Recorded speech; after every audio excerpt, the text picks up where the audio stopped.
Ci troviamo nel super condominio Gaia in via Regione Siciliana ad Agrigento e in questa palazzina alle mie spalle venerdì mattina sono state evacuate 7 famiglie e chiusi 2 studi professionali. È lo scenario che si presenta all'interno del super condominio Gaia, sito in via Regione Siciliana ad Agrigento, interessato dallo scorso 25 febbraio da lavori e scavi di ripristino della rete fognaria comunale da parte di Girgenti Acque. Un annoso problema che per anni ha provocato disagio agli inquilini del complesso abitativo, aria irrespirabile in alcuni periodi dell'anno e sversamento di liquami nei periodi di piogge intense che hanno invaso le cisterne di acqua ad uso dei condomini del complesso abitativo e del palazzo adiacente. È successo che sono stati chiamati di urgenza la protezione civile, i vigili del fuoco, la polizia e i vigili urbani.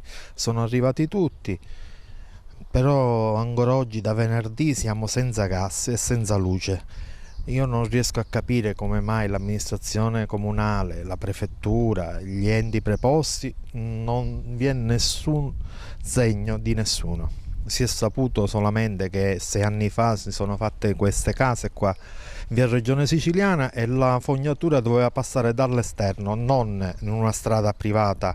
Questa palazzina è, diciamo, sotto questa fogna costruita ed è un grosso problema. Speriamo che al più presto intervenga, come dicevo, gli organi preposti, anche perché da venerdì noi siamo senza gas e non mi sembra giusto. Da quanti giorni non avete acqua e luce? Noi da 3 giorni che non abbiamo acqua, luce e gas.